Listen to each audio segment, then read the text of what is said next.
Hello friends, हम लोग जो बात कर रहे थे उसी को कंटिन्यू करेंगे यहाँ पर। और क्योंकि बहुत सारी बातें ऑलरेडी हम लोग कर चुके हैं, इसलिए इसको फटाफट देखते हुए चलेंगे। बात कर रहे थे हम लोग नियुक्तिकरण की, और नियुक्तिकरण के जो 3 प्रमुख एस्पेक्ट्स होते हैं, ये हमारा वही चैप्टर चल रहा था। 3 प्रमुख एस्पेक्ट्स या पक्ष हैं, उसमें जो सबसे पहला पक्ष आता है वो होता है भर्ती, है ना। दूसरा होता है चयन और तीसरा होता है प्रशिक्षण। तो भर्ती की बात की थी, और भर्ती में जो आंतरिक स्रोत होते हैं यानी कि इंटरनल सोर्सेस होते हैं, उसके क्या फायदे क्या नुकसान, इन सब की बात की थी। इस वीडियो में हम लोग बात करेंगे कि भर्ती के जो नियुक्तिकरण के 3 पक्ष हैं, उनमें से जो पहला पक्ष है आपका भर्ती, इसी के भर्ती के लिए जो बाह्य स्रोत एक्सटर्नल सोर्सेस हैं, उनमें क्या क्या फायदे हैं क्या क्या नुकसान है, इसकी बात करेंगे। ठीक, अच्छा, तो बाह्य स्रोत क्या होते हैं, क्यों यूज किया जाता है, ये सारी चीजें हैं। ठीक, तो सबसे पहली बात जो निकल करके आती है कि एक्सटर्नल रिक्रूटमेंट क्यों करोगे आप, जब आपको विस्तृत विकल्पों की आवश्यकता होती है ना। क्योंकि हम लोगों ने समझा था कि कितना भी बड़ा आपका ऑर्गेनाइजेशन हो जाए, उसके बाहर की दुनिया तो उससे बड़ी रहेगी ही, है ना। तो जो बाहर की दुनिया, जब आपको ज्यादा विस्तृत विकल्पों की आवश्यकता है, तो हम लोग एक्सटर्नल सोर्सेज की तरफ जाते हैं। ठीक, अच्छा, तो वही है, सबसे बड़ी बात यही आती है कि विस्तृत विकल्प जब आपको चाहिए हैं, तब आप जाओगे एक्सटर्नल सोर्सेज की तरफ। आपको 2 लोगों की आवश्यकता है, 1 लोग की आवश्यकता है, तो क्या एडवर्टाइजमेंट निकालोगे, किसी अपनी टीम में बात कर लोगे, या किसी को कोई जानते हो लेकर के आ जाओ, है ना। तो इंटरनल सोर्सेज में रेफरेंस के थ्रू भी आ सकता है।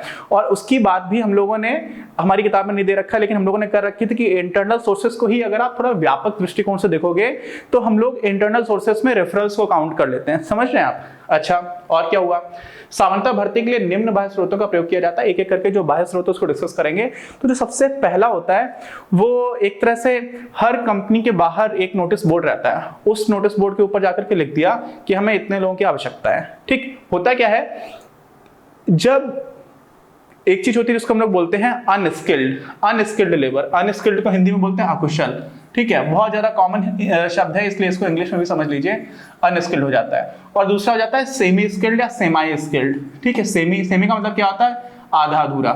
तो यानी कि जो अर्धकुशल और अकुशल, यानी कि जिनको बहुत ज्यादा फॉर्मल ट्रेनिंग की आवश्यकता नहीं है, ऐसे लोगों की आपको जरूरत पड़ गई। आपके यहाँ कुछ काम चल रहा था, अचानक से आपको 4 आदमियों की जरूरत है, क्योंकि जो लोग आने वाले थे वो आए नहीं, जो ऑन एन एवरेज कंपनी के स्थायी कर्मचारी हैं वो नहीं आए, या अचानक से आज काम ज्यादा आ गया। तो आप जो एक होता है ना दिहाड़ी वाले लोग होते हैं, तो वो नॉर्मली अकुशल लेबर की कैटेगरी में आते हैं। तो ऐसे लोगों के लिए क्या कर दिया जाता है, प्रत्यक्ष भर्ती कर ली जाती है। बोर्ड लगा दिया, बोर्ड पे नोटिस बोर्ड पे आपने आकर के लगा दिया कि 4 लोगों की जरूरत है, तो कई लोग आकर के खड़े हो जाएंगे। उसमें से कई बार तो ऐसा होता है कुछ नहीं करते, सिर्फ देख कर लेते कि हाँ ये मजबूत आदमी लग रहा है, आप लोग आ जाओ, ऐसे करके बुला लेता है मैनेजर। ठीक, तो ऐसा होता है। संगठन के अधिसूचना पट यानी कि जो नोटिस बोर्ड है, उस पर एक अधिसूचना लगाई जाती है जिसमें संस्था के रिक्त कार्य पदों का विवरण दिया जाता है कि हमें इस काम के लिए इतने इतने लोग चाहिए, और लोग जाते हैं वहां खड़े होते हैं, हो जाता है। यही सारी चीजें। कार्य पाने के इच्छुक व्यक्ति संस्था के बाहर एक सुनिश्चित तिथि पर एकत्रित होते हैं तथा उनका चयन उसी स्थान पर कर लिया जाता है।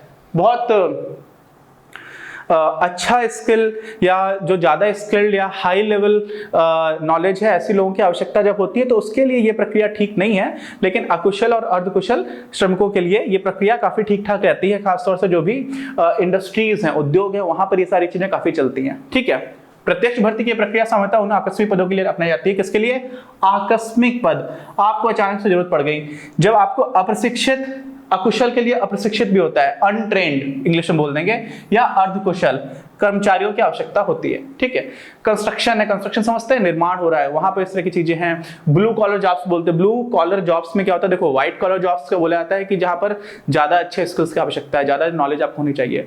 ब्लू कॉलर जॉब्स क्या होते हैं, फैक्ट्रीज वगैरह में, वहां पर भी ट्रेनिंग की आवश्यकता होती है, लेकिन उतनी ज्यादा ट्रेनिंग की आवश्यकता नहीं होती है, और उससे भी कम, जिसको हम लोग बोल देते हैं अप्रशिक्षित या फिर अकुशल। ठीक है, अच्छा, ऐसे कर्मचारी प्रायः अनौपचारिक समझ रहे हैं, अनऑर्गेनाइज्ड बोलते हैं इसको। ठीक है, तो ये सारे उस तरह के जॉब्स हैं जो नॉर्मली लोग पढ़ाई लिखाई करके नहीं करते हैं, ऐसा समझ लीजिए आप, जिसके लिए आपको किसी विशेष तरह की जानकारी की आवश्यकता नहीं है।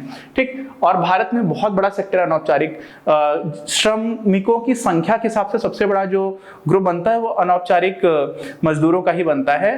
एग्रीकल्चर को अगर आप हटा दो, एग्रीकल्चर में भी बहुत सारे लोग जो खेती भी करते हैं और ये काम भी करते हैं, बहुत छोटा छोटा, जिनको स्मॉल और मार्जिन लेबरर्स फार्मर्स बोलते हैं, मार्जिनलाइज, जिनके पास बहुत ही कम जमीन होती है। ठीक, अच्छा, तो क्या हुआ, इन्हीं लोगों के लिए एक और टर्म होता है बदली कर्मचारी। बदली कर्मचारी क्यों?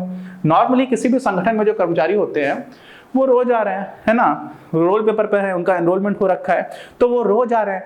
ऐसे लोग जो रोज ही बदल दिए जा रहे हैं, आज आप आए, कल आपकी जगह कोई और आ गया, तो उनको बदली हो रही है ना रोज, इसलिए उनको बदली कर्मचारी भी बोल देते हैं कि बदली वाले लोग कौन है, ऐसे बोला जाता है बोलचाल की भाषा में। तो क्या हो जाता है, इनके नाम से भी इनको जाना जाता है, इन्हें पारिश्रमिक प्रतिदिन या दिहाड़ी, मैंने बताया था ना कि दिहाड़ी वाले जो लोग होते हैं, दिहाड़ी क्या होता है कि रोज का जो पैसा मिल रहा है मजदूरी के अनुसार दे दी जाती है। ठीक है, तो वही जैसे आपको देख रहा है, ये कंस्ट्रक्शन में काम करने वाले जो लोग हैं, उन लोगों को आमतौर पर ऐसे लोगों को ही इस तरह से हम लोग इस प्रक्रिया से बुलाते हैं। बात किसकी कर रहे थे हम लोग? प्रत्यक्ष भर्ती। प्रत्यक्ष भर्ती क्या है? पहला बाह्य स्रोत है जिसको हम लोग डिस्कस कर रहे हैं। ठीक है, अच्छा, सस्ती होती है, आपको कोई विज्ञापन करना नहीं है, आपको कहीं जाना नहीं है, आपने अपनी ही कंपनी के नोटिस बोर्ड पे लगा दिया, वहीं पर आपको लोग मिल गए, ज्यादा लोग आ गए, जितनी की आवश्यकता थी आपने वहीं से छांट लिया और आप लोगों को लेकर के चले गए, तो बहुत सस्ती होती है ना, सीधी सी बात है।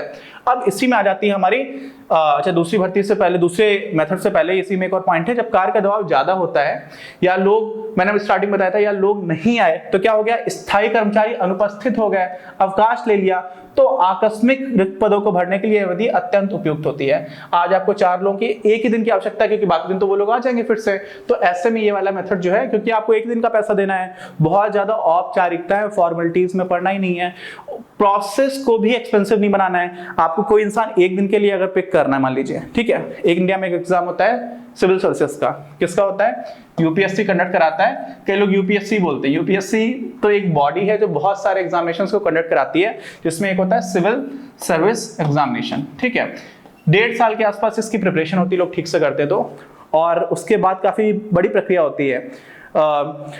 पहले प्रीलिम्स होता है, फिर मेंस में भी बहुत सारे एग्जाम्स होते हैं, 4 जीएस का होता है, फिर आपका ऑप्शनल सब्जेक्ट भी होता है, पहले 2 हुआ करते थे, अभी एक रहता है, लेकिन उसके भी 2 पेपर्स होते हैं, फिर आपकी भाषाओं का भी होता है, उसमें सिलेक्शन हो गया तो फिर आपका इंटरव्यू होता है, इंटरव्यू में भी जब सिलेक्शन हो जाता है तब आपको कोई ना कोई सर्विस मिलती है, और उसके बाद भी 2 साल की ट्रेनिंग होती है, उसके बाद आप नौकरी पर जाते हो। ट्रेनिंग में हालांकि प्रोबेशन पीरियड होता है, जहां पर आपको काम भी सिखाया जा रहा होता है, लेकिन फिर भी इतने दिन तक क्यों तैयार किया गया? क्योंकि वो आईएएस ऑफिसर्स बनते हैं, आईपीएस ऑफिसर्स बनते हैं, इंडियन रेवेन्यू सर्विसेज में जाते हैं, रेलवे में कुछ एलिट सर्विसेज है उसमें जाते हैं, कॉर्पोरेट सर्विसेज है उसमें जाते हैं। तो ऐसी जगह पर आपको बहुत सारे प्रशिक्षण की आवश्यकता है, तो वहां पे आपने 3 साल लगाया, अब आपको काम कराना था एक दिन के लिए, तो क्या आप 3-4 साल की प्रक्रिया लगाओगे किसी के ऊपर? नहीं लगाओगे। क्यों? क्योंकि 3-4 साल के समय की लागत है, आप समझ रहे हैं। तो यहाँ पर इस तरह के कामों के लिए ही जो हम लोग को 1-2 दिन के लिए, 4 दिन के लिए किसी को चाहिए है, या फिर अप्रशिक्षित कैटेगरी वाला काम है, तो हम लोग इस वाले मेथड को यूज कर लेते हैं। ठीक।